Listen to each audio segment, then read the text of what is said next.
Majelis Hakim Pengadilan Negeri Jakarta Barat menjatuhkan vonis kepada mantan Kapolda Sumatera Barat Teddy Minahasa dalam kasus peredaran narkoba jenis sabu dengan hukuman penjara seumur hidup. Vonis hakim lebih ringan dari tuntutan jaksa yakni pidana mati. Majelis Hakim menilai hal yang meringankan Teddy Minahasa adalah sudah lama mengabdi dan berprestasi di institusi kepolisian. Apakah vonis hukuman penjara seumur hidup kepada Teddy Minahasa ini sudah adil? Untuk membahas yang lebih dalam kita sudah terhubung melalui sambungan Zoom dengan Guru Besar Hukum Pidana UNSUD, Profesor Hipnu Nugroho. Selamat sore, Prof. Hipnu. Selamat sore, Mbak. Dan anggota Kompolnas, Yusuf Warsim. Selamat sore, Pak Yusuf. Selamat sore, Mbak Fani.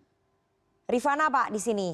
Oke, saya Rifana, ke ya. Prof. Hipnu terlebih dahulu. Prof. Hipnu, Majelis Hakim menjatuhkan vonis seumur hidup kepada Teddy Minahasa lebih rendah dari tuntutan jaksa. Apakah vonis ini sudah tepat mengingat Teddy adalah aparat penegak hukum yang terlibat penjualan narkoba? Ya, gini Mbak Rifana, dalam perspektif hukum harus kita lihat tujuan pemidana itu ada 3 kemungkinan. Satu adalah retributif, yaitu pembalasan retributif. Kalau kita lihat sebagai bentuk pembalasan, pasal yang diatur dalam 114 ayat 2 ini melihatkan sudah maksimal. Minimal itu kan adanya tentuan 6 tahun. Minimal khusus. Kemudian 20 tahun meningkat seumur hidup dan mati. Jadi ini masih dalam suatu kaitannya secara normatif adalah yang tertinggi di dalam suatu pidana yang dijatuhkan. Yaitu yang disebut adalah pembalasan retributif. Kalau rehabilitatif nggak mungkin. Kalau rehabilitatif itu bisa rehabilitasi. Berarti 20. Atau restitutif kaitannya dengan restitutif juga nggak mungkin. Oleh karena itu kalau kita lihat kacamata dalam aspek hukum itu sudah cukup. Tapi kalau kita lihat dari kacamata aspek publik tidak, Mbak. Tidak, Mbak. Karena gini Mbak Rifana, dalam kasus-kasus narkotika apalagi yang melibatkan penegak hukum itu harus jauh lebih berat daripada pelaku-pelaku yang lain. Apalagi dilakukan oleh seorang polisi jenderal yang harus memberikan contoh di mana di dalam penyelesaian suatu perkara yang menariknya itu adalah menjual barang bukti di pos adjudikasi. Pos adjudikasi itu memang rentan sekali. Saya kira tidak hanya narkoba, kasus-kasus yang lain pun juga kadang-kadang pengawasan. Sehingga inilah yang sekarang ada yang kemarin kalau Mbak Rifana melihat itu perampasan aset itu dalam rangka juga menyelamatkan aset-aset tadi. Nah, ini termasuk aset narkotika gitu loh, Mbak. Yang harus dijual dibeliakan untuk kepentingan negara. Jadi perspektifnya, perspektif hukum cukup, tapi perspektif publik saya kira tidak cukup. Makanya tadi pengunjung menyatakan, begitu. Oke, jadi perspektif hukum sudah cukup ya, karena ini retributif ataupun pembalasan sudah maksimal begitu ya. Tapi dari perspektif publik ini belum cukup karena Teddy Minahasa adalah seorang penegak hukum yang harusnya memberikan contoh yang baik, bukannya malah terlibat dalam peredaran narkoba. Harusnya memenuhi tuntutan jaksa begitu ya, Prof. Hipnu ya. Berarti vonis hukuman mati seharusnya kalau dalam perspektif publik. Iya, Mbak. Iya, betul. Mati-mati. Tapi kalau kita lihat dalam perspektif hukum lagi, pidana mati di Indonesia itu menunggu yang pidana mati banyak sekali, Mbak Rifana. Ada 200-an loh. Itu 200-an. Belum eksekusi mati. Nah, pertanyaannya, apakah mesti tambah mati terus? Kan itu. Kapan eksekusinya? Belum lagi kalau kita lihat nanti di dalam Undang-Undang KW baru itu ada putusan pemidana mati itu ada bersyarat. Sehingga kalau sampai 10 tahun baik tidak menjadi mati. Inilah yang kita lihat ada suatu benturan antara tokoh-tokoh HAM dengan putusan-putusan yang dijatuhkan sebagai bentuk retributif pembalasan dari suatu tindak pidana. Itu suatu pilihan, Mbak. Itu satu pilihan. Saya mau ke Kompolnas, Pak Yusuf. Bagaimana kemudian Kompolnas melihat vonis seumur hidup yang dijatuhkan Majelis Hakim kepada Teddy Minahasa? Kalau dari perspektif hukum sudah memenuhi unsur retributif ataupun pembalasan, tapi dari perspektif publik ini harusnya lebih berat lagi, harusnya hukuman mati. Kalau menurut tadi yang dikatakan oleh Prof. Hipnu, dari Kompolnas melihatnya dari perspektif mana ini? Baik, terima kasih Mbak Rifana. Pertama, Kompolnas tentu mengapresiasi putusan Majelis Hakim telah menyatakan terbukti secara sah dan meyakinkan. Itu dulu yang tentu yang kita tidak inginkan karena perkara ini kan hasil daripada penyidikan yang telah dikonstruksi oleh jaksa penuntut umum dalam dakwaan maupun tuntutan. Tentu kita tidak menginginkan dari hasil penyidikan ini kalau itu sangat sedih kita kalau putusannya tidak terbukti. Ini dulu Oke. yang pertama. Ini kita hormati dan apresiasi bahwa apa yang dilakukan oleh TM, tersangka terdakwa yang pada saat ini telah terpidana, terbukti secara sah dan meyakinkan bersalah itu. Yang kedua, kaitannya dengan apa yang dikonstruksi dalam tuntutan jaksa penuntut umum, tentu Kompolnas, kami menghormati kewenangan jaksa penuntut umum, namun Kompolnas dalam hal ini juga bisa melihat mengapa hukuman mati yang dituntut oleh JPU. Tentu kalau ini diletakkan dalam perspektif law is tool of social justice, bahwa hukum itu bisa dipahami sebagai alat keadilan sosial, di mana persoalan narkoba ini kan negara telah memiliki komitmen yang cukup besar untuk memberantas narkoba, karena narkoba itu bisa membunuh dan mematikan manusia. Oleh karena itu, apa yang dilakukan oleh oknum anggota Polri yang itu merupakan perwira Jenderal Bintang 2, penegak hukum, tentu apa yang dikonstruksi oleh jaksa penuntut umum tepat untuk menunjukkan bahwa diharapkan majelis hakim memutuskan perkara ini dengan hukuman mati dalam perspektif hukum sebagai alat keadilan sosial, di mana keadilan yang diberikan itu adalah keadilan kepada masyarakat, di mana sesungguhnya negara memiliki komitmen yang begitu besar untuk memberantas narkoba. Oke, jadi menurut Kompolnas gimana Pak Yusuf? Ya tentu putusan majelis hakim yang pada saat ini tidak mengabulkan tuntutan JPU tetap kita hormati. Karena tadi yang pertama pada prinsipnya hasil daripada penyidikan yang dikonstruksi kemudian oleh JPU menjadi dakwaan dan tuntutan itu kan telah dinyatakan terbukti secara sah dan meyakinkan. Itu yang patut kita apresiasi. Namun karena diputuskan tidak sesuai dengan JPU, tetap kita hormati, Mbak Rifana. Oke. Prof. Ibnu, majelis hakim menilai alasan meringankan karena Teddy Minahasa sudah mengabdi dan berprestasi di kepolisian. Ini pertimbangan hakim tepat.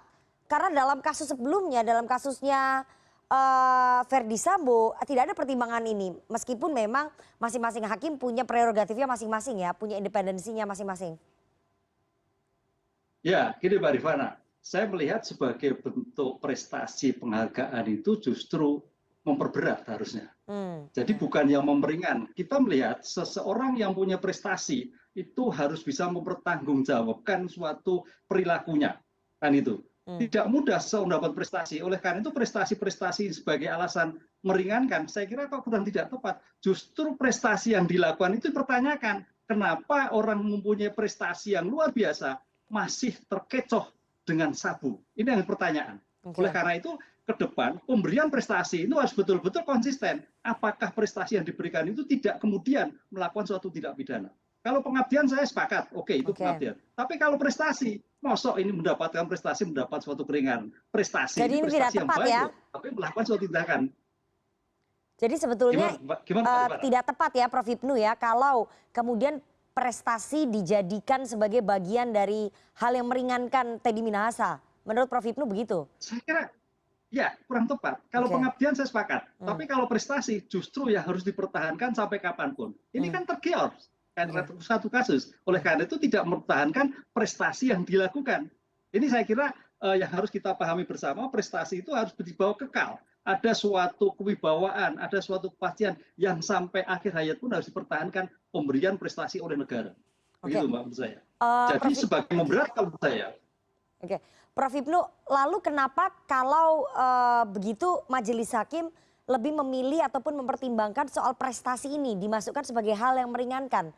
Apakah ini sudah pernah terjadi presiden sebelumnya di persidangan-persidangan ataupun vonis majelis hakim dalam kasus-kasus sebelumnya, Prof. Ibnu? Kalau saya lihat kok tidak ada ya. Oke. Kalau prestasi-prestasi yang terkaitan dengan bersifat kealpaan, Mbak Rifana, itu mungkin. Kealpaan karena tugas-tugas khusus yang menyebabkan dia melakukan sesuatu keadaan terpaksa. Itu bisa. Tapi kalau keadaan ini bukan terpaksa, menyalahgunakan, menjual barang bukti, saya kira bukan suatu hal yang bersifat positif. Dan itu loh. Kita harus bedakan prestasi yang diberikan karena suatu keterpaksaan melakukan kejahatan. Oh itu bisa, oke, prestasi diberikan. Contoh misalkan tokoh-tokoh tertentu karena prestasinya bagus, hendak melakukan kejahatan itu karena suatu kondisional sebagai alasan pembenar atau alasan pemaaf. Ini kan tidak ada alasan pemaaf benar. Sehingga harus dibedakan antara pengabdian dan prestasi. Begitu Mbak Rifana. Oke, saya mau ke Pak Yusuf. Pak Yusuf, kalau tadi menurut Prof. Hipnu, prestasi tidak bisa dijadikan alasan pembenar, tidak bisa dijadikan sebagai hal yang meringankan oleh majelis hakim terhadap Teddy Minahasa. Nah, tadi setelah selesai sidang, kita lihat bahwa Teddy Minahasa tampak tersenyum, kemudian mengepalkan tangan. Apakah kemudian ini vonis yang diberikan oleh majelis hakim memang tidak memberikan efek jera ya? Iya, sebagaimana yang saya kemukakan di awal tadi, Mbak Rifana, kita tetap menghormati putusan hakim tersebut yang itu tidak mengabulkan tuntutan hukuman mati dari JPU. Nah, dalam hal ini, barangkali majelis hakim tidak kita menyebut mempertimbangkan prestasi, barangkali kami juga bisa melihat dari sisi yang lain, hakim mempertimbangkan sisi baik dari TM ini sebagai anggota Polri sebelumnya masih ada, sehingga hakim mempertimbangkan bahwa diberikan harapan hidup yang bersangkutan untuk taubat, insaf, dan memperbaiki dirinya dengan bekal sisi baiknya itu tadi. Gitu. Nah, tentu dalam hal ini kami sekali lagi berharap tentu konstruksi jaksa penuntut umum dalam kacamata, dalam perspektif hukum sebagai alat keadilan sosial itu harapan besarnya tentu itu dikabulkan. Karena negara cukup besar berkomitmen memberantas narkoba yang itu bisa membunuh dan bahkan itu telah banyak korbannya. Tentu ini pembalasannya tentu adil apabila yang bersangkutan yang dimaksud JPU. Namun sekali lagi, putusan majelis hakim ini tetap harus kita hormati dan kita tunggu apakah jaksa penuntut umum akan melakukan banding atau tidak. Hanya kebahagiaan barangkali bisa dilihat dari senyumnya karena terbebas dari hukuman mati. Artinya yang bersangkutan masih harapan hidup. Kami hanya bersaran kepada TM. Sisi baik yang dipertimbangkan oleh majelis hakim yang barangkali itu menafikan pertimbangan hukum dan etika yang lebih besar lagi. Tentu itu harus disyukuri bahwa yang bersangkutan masih diberikan harapan hidup sehingga pada detik itu tadi ketika diputus seumur hidup semestinya sepatutnya yang bersangkutan mensyukuri bahwa detik itu juga yang bersangkutan memiliki kesempatan untuk berbaiki diri. Itu harapan kita. Karena ini telah mencoreng reputasi dan kredibilitas institusi Polri. Oke, tadi ekspresinya ya Prof. Hipnu ya, kalau kita lihat selesai sidang ini Teddy Minahasa tersenyum, mengepalkan tangan, kemudian berbicara dengan kuasa hukumnya dan akhirnya keputusannya mengajukan banding atas vonis seumur hidup. Anda melihat tidak ada penyesalan di sini, Prof. Hipnu? Ya, gitu Mbak Rifana. Jadi ada korelasi semenjak persidangan Pak TM ini tidak menimbulkan rasa bersalah, rasa penyesalan.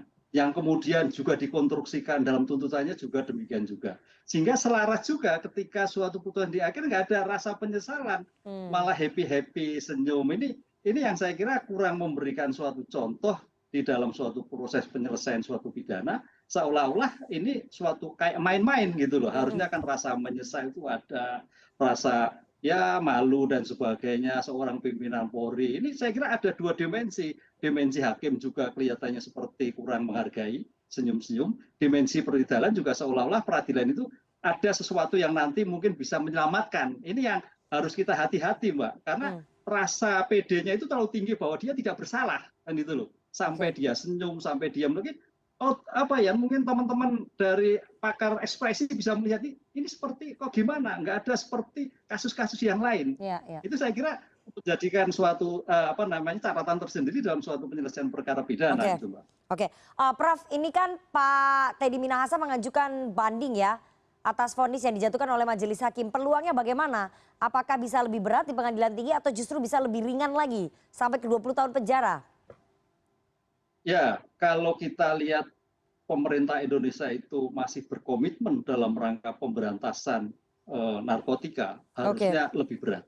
Paling tidak sama. Karena kalau kita lihat Mbak Rifana, LP di Indonesia, Nusa Kambangan itu hampir 70% narkotika semua. Kita dipertontonkan kejahatan-kejahatan narkotika. Hampir semua Mbak. Lah, pertanyaannya apakah seperti ini terus? Apakah tidak menjadi efek jera? Apakah tidak menjadi pembelajaran? Seorang penegak hukum lagi. Ini yang kita sebagai masyarakat itu bagaimana caranya untuk mengerem laju kasus narkotika. Ini sampai bingung Mbak. ditutup sini, keluar sini, ditutup sini, keluar sini. Kan begitu, Mbak. Oke. Oleh karena itu salah satu-satunya jalan ya seperti Malaysia, seperti Singapura, hukuman yang cukup keras yang bisa menjadikan efek jerah bagi pelaku tindak pidana. Artinya di pengadilan tinggi semestinya hasil putusan bandingnya lebih berat ataupun setara ya dengan yang diterima oleh Teddy Minahasa saat ini. Begitu ya Prof. Hipnu ya. Jadi jangan sampai lebih ringan vonisnya ketika banding. Iya, Mbak. Akhirnya Oke. kalau nanti lebih ringan ini menjadikan suatu problem tersendiri yang dimana dalam kasus narkotika itu kadang-kadang ya bermasalah, tidak sesuai dengan ekspektasi. Itulah yang menjadikan teman-teman NGO, Granat Ya. dan sebagainya itu agak sedikit gemes gitu. Ketika penanganan narkoba pasti ada sesuatu yang menjadi tidak seperti ekspektasi masyarakat. Oke. Begitu, Mbak. Oke, terakhir Pak Yusuf, meskipun hukumannya memang lebih ringan ya dari tuntutan jaksa, tetapi vonis seumur hidup kepada Teddy Minahasa ini apakah kemudian bisa menjadi peringatan keras bagi personil kepolisian, terutama para petinggi Polri? Betul. Jadi ini peringatan yang cukup sangat keras, tidak hanya keras, sangat keras agar ini terakhir tidak ada lagi kasus-kasus seperti ini. Tentu sebagai wujud komitmen ketegasan pimpinan Polri dalam hal ini, karena ini sudah dinyatakan terbukti secara sah dan meyakinkan bersalah, tentunya ini bisa menjadi landasan bahwa kami mendorong setelah ini segera dilakukan sidang Komisi Kode Etik kepada yang bersangkutan, karena yang bersangkutan tidak bisa ditawar-menawar telah mencoreng kredibilitas dan reputasi institusi. Itu yang paling penting. Soalan vonis dan sebagainya kan itu terkait dengan tuntutan jaksa penuntut umum itu akan melakukan banding. Tapi yang penting kan sudah dinyatakan terbukti secara sah dan meyakinkan. Kalaupun banding kan tidak merubah terbuktinya, kan itu yang paling penting sehingga terbukti secara dan meyakinkan ini menjadi dasar bagi Polri untuk segera menggelar sidang Komisi Kode Etik yang bersangkutan. Itu yang paling penting Mbak Rifana pada saat ini dan beberapa hari ke depan. Oke, dalam sidang Komisi Kode Etik, Kompolnas merekomendasikan agar segera dipecat begitu ya Teddy Minahasa dari institusi kepolisian, sama seperti Ferdy Sambo, begitu Pak Yusuf? Berikan sanksi yang paling berat. Kalau memang ada sanksi yang lebih berat daripada PTDH. pemberhentian, maka itu patut diberikan. Ya, Oke, ya, berarti ya, sanksi yang tentu paling berat patut. adalah pemberhentian tidak dengan hormat PTDH, sama seperti Ferdy Sambo ya? Ya, betul. Oke, oke. Kita lihat nanti bagaimana ujungnya dari vonis banding yang mungkin diterima oleh Teddy Minahasa dan juga nasibnya Teddy Minahasa di institusi kepolisian. Yang jelas sidang Komisi Kode Etiknya belum digelar, harapannya sanksinya akan yang paling berat yaitu pemberhentian tidak dengan hormat. Terima kasih sekali dua orang narasumber yang sudah bergabung pada sore hari ini. Ada Guru Besar Hukum Pidana Universitas Jenderal Sudirman, Profesor Hipnu Nugroho, dan juga anggota Kompolnas Yusuf Warsim. Sehat selalu Pak Yusuf dan juga Prof. Hipnu. Salam sehat, terima kasih. Iya, Pak Yusuf, Mas Matur nuwun, Mbak Rifana.